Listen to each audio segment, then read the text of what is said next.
아직 어린데 이제 1살도 되지 않은 아이가 이렇게 큰 질병을 가지고 있다는 것에 대해서 상당히 마음 아파하십니다. 만에 하나 시술과 수술을 하지 않는다면 사망할 확률이 너무 높습니다. 안녕하세요. 김여수 의사입니다. 오늘은 동맥관 개존증, PDA에 대해서 알아볼 텐데요. 후천적으로 이천판 폐쇄부종이 잘 생긴다면 선천적으로 잘 생기는 질병은 동맥관 개존증, 심방 중격 결손, 심실 중격 결손 이런 것들이 있는데요. 그 중에서 동맥관 개존증이 선천적으로 가장 잘 생기는 질병 중 하나입니다. 동맥관 개존증은 원래 동맥관이라는 것이 있습니다. 폐동맥과 대동맥 사이에 연결되어 있는 관인데요. 이 관은 태아 때 존재를 합니다. 즉, 태아 때는 엄마한테서 모든 영양분을 받기 때문에 굳이 심장이 많은 역할을 할 필요가 없습니다. 엄마가 알아서 다 보내주거든요. 그래서 폐 쪽으로 가는 혈관에 구멍을 뚫어서 전신으로 순환을 하게끔 만들어준 관이 바로 동맥관입니다. 뱃속에 있다가 밖으로 나오게 되면 순간적으로 심장에는 압력이 걸리게 됩니다. 그러면 그 압력에 의해서 동맥관은 막히게 돼야 됩니다. 그 동맥관을 막게 해주는 얇은 막이 하나 있는데요. 그 막이 선천적으로 좀 짧은 경우가 있어요.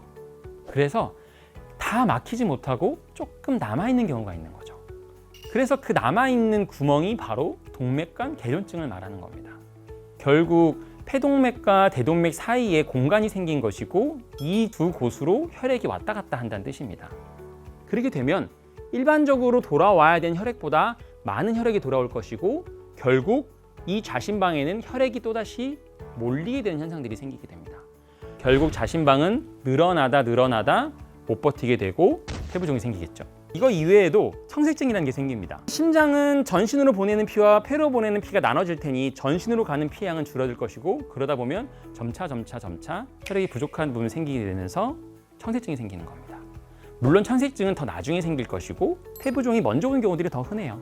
그럼 폐부종하고 청색증 말고 기침이라든가 호흡곤란, 이천판 폐쇄부전증과 비슷한 증상들이 많이 생깁니다.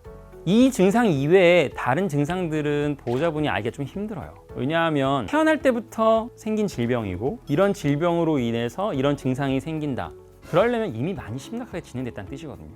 이천판 폐쇄부전이 증상이 생기기까지는 많은 시간이 걸리는 것처럼 동맥관 개존증도 증상이 생기기까지는 시간이 많이 필요합니다. 여기서 차이점이 있는데요. 제가 아까 설명드린 것처럼 공간의 크기입니다. 공간의 크기가 크면 클수록 많은 혈액이 갈 것이고 그만큼 증상은 빨리 진행이 됩니다. 반면에 공간이 적으면 적을수록 혈액이 적게 갈 것이고 증상의 진행 속도는 느리게 나타날 것입니다. 그래서 겉으로는 PDA를 알 수 없고 대부분은 증상이 생기거나 또는 중성화 때쯤 돼서 수술하러 갔는데 이 아이한테 잡음이 들려요 라고 해서 그때 아시는 경우가 많습니다. 중성화 수술 때 알게 되는 이유는 청진을 통해서 많이 알게 됩니다.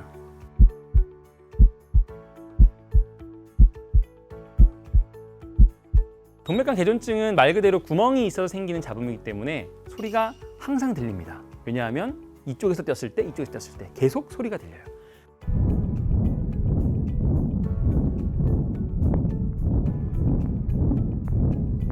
그래서 그거를 통해서 잡음이 의심이 되면 심초음파를 통해서 정확하게 진단을 내릴 수 있습니다. 자, 그러면 진단이 됐을 때 어떻게 치료를 하는지 알아볼게요. 치료에는 두 가지 방법이 있습니다. 하나는 외과적인 치료 방법과 하나는 중재적 시술 방법이 있습니다. 외과적인 치료 방법은 개용을 해서 그 동맥관 개존증을 수술로서 묶어주는 방법이 될 것이고요. 중재적 시술은 수술이라기보다는 시술에 가깝죠. 대퇴동맥을 통해서 가느다란 와이어를 심장까지 넣은 다음에 그쪽에 있는 동맥관을 막고 나오는 시술입니다. 일반적으로 ACDO라는 방법이 있고요. 플러그 방법이 있고 코일링 방법이 있습니다. 일반적으로 PDA의 모양에 따라서 그리고 아이의 크기에 따라서 이 ACDO, 플러그, 코일 중에 하나를 선택을 하게 되는데요. ACDO의 경우는 T자와 U자를 합친 모양으로 되어 있습니다. 그래서 T자의 모양은 한쪽 뼈를 이렇게 막아주고요. U자의 모양은 다른 쪽으로 이런 식으로 막아주는 역할을 하게 됩니다. 개존증의 모양의 타입에 따라서 ACDO를 못 걸게 되는 경우가 생깁니다. 이런 경우는 플러그를 이용한다거나 3kg가 안 되는 작은 아이들의 경우는 대퇴동맥으로 들어가지 못하게 돼요. 그런 경우는 코일을 이용해서 하는 경우도 있습니다. 코일 같은 경우는 말 그대로 이렇게 말려 있어요. 아주 작은 아이들도 사용할 수 있는 그런 방법입니다. 그래서 아이의 크기, 그 동맥관 개존증의 타입에 따라서 여러 가지 선택 방법을 할 수가 있는 것입니다.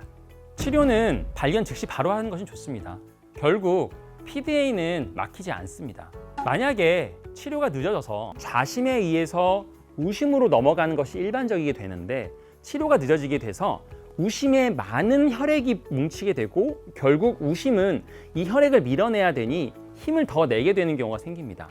그러면 우심도 계속 힘을 짜게 되고 더 짜게 돼서 어느 순간 근육이 커지면서 왼쪽 심장이 힘을 이겨내는 시기가 오거든요. 그 시기가 오면 혈액은 왼쪽에서 오른쪽이 아니라 오른쪽에서 왼쪽으로 넘어오는 시기가 생깁니다.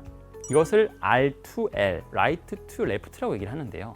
이 시기가 오게 되면 사실 수술도 못하고 시술도 못합니다. 사망 가능성이 너무 높게 되는 시기인 거죠. 수술과 시술이 잘 된다면 PDA로는 그 어떤 문제가 생기지 않습니다.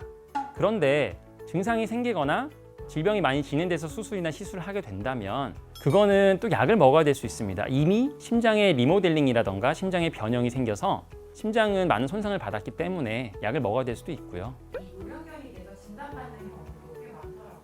이 동맥관이 열린 채로도 살 수 있는 건가요? 아까 제가 크게 말씀드렸죠? 얼마나 많이 열려 있느냐. 바로 이 크기에 따라서 문제가 되기도 하고 안 되기도 합니다. 이 구멍이 너무 작아서 혈액적인 문제가 미미하다면 거의 11살, 12살 때까지 문제가 안 되는 경우도 많습니다. 그런 아이들 같은 경우는 수술을 안 하는 경우도 있고요.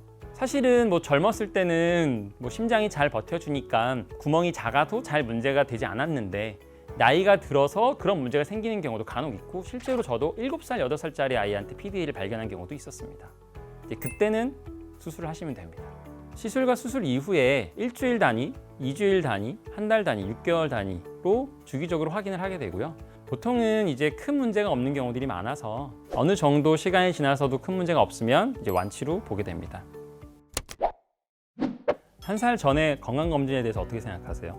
사실 대부분 안 하시죠. 1살 이전에 건강검진을 하시게 되면 이런 선천적인 문제를 조기에 발견하실 수 있습니다.